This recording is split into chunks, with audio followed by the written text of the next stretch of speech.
हे भाई, एकनाथ जी महाराज कहे, भगवान के कृपा प्रसाद का लक्षण होता है कि वो सगुण चरित्रों का गायन करके ही अपना समय व्यतीत करता है। संत जन जिस पर कृपा करते हैं उसका मन भगवान की लीला चरित्रों में लग जाता है।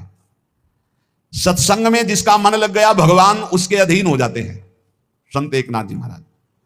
क्योंकि सत्संग में भगवान की चर्चा, भगवान के सिद्धांत, भगवान का नाम कीर्तन, भगवान का प्रेम रंग, वैराग्य रंग, ज्ञान रंग सब कुछ प्राप्त होता है। इसलिए जिनको सत्संग का नशा है उनको भगवत प्राप्ति अवश्य हो जाती है। भक्ति और ज्ञान से रहित जहां चर्चा हो रही हो वो चर्चा नहीं सुननी चाहिए। तस्मात् शास्त्रम प्रमाणन्ते कार्याकार्यो व्यवस्थितो, शास्त्र के अनुसार ही वार्ता होनी चाहिए, शास्त्र प्रमाणित वार्ता होनी चाहिए। जीव को जबरदस्ती भोगों से छुड़ाकर भगवत प्राप्ति करा दे, ऐसी वार्ता होनी चाहिए। वार्ता ऐसी होनी चाहिए जिसके भावों को प्रकट करने से वैराग्य, जबरदस्ती जीव के हृदय में भगवान के नाम रूप लीला धाम की प्रीति पैदा कर दे, उसे कहते हैं सत्संग। अंतःकरण में बात बैठ जाए, संतों की वाणी में इतनी सामर्थ्य होती है। यदि सत्संग का प्रभाव बढ़ रहा है तो कैसे हम जाने? बोले अखंड स्मृति के लिए मन ललचाने लगेगा, निरंतर नाम जपो।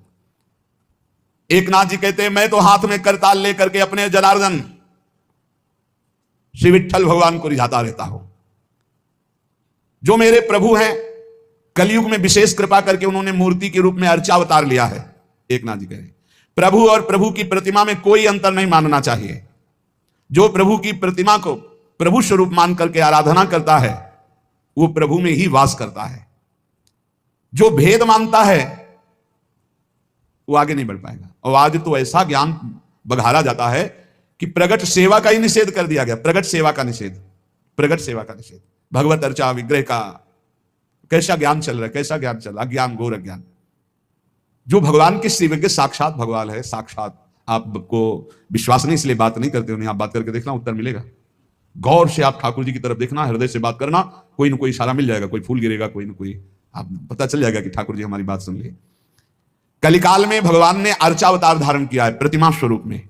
यह ऐसा साधन है जिससे जनार्दन भगवान की निश्चित प्राप्ति हो जाती है। स्वयं भगवान विराज। पहले बिहारी जी, राधा वल्लभ जी, राधा रमण जी सब ठाकुर बात करते थे, अब भी करते हैं। करने की क्षमता केवल हो, आपके अंदर से हटता ही नहीं कि साक्षात विराजमान है। आपके अंदर ये बात ही नहीं पूरी परिपक्व हो पा रही, आपको लगता है कि ये छवि है, ये मूर्ति है। आप बात करके देखो, आपको बात का उत्तर मिलेगा यदि आप साक्षात माने। जाकी रही भावना जैसी प्रभु मूर्ति देखी तिन तैसी। जो जनार्दन भगवान की प्रतिमा में साक्षात भगवत भाव करके सेवा पूजा करता है उसे भगवान की निश्चित प्राप्ति हो जाती है। संत एकनाथ जी।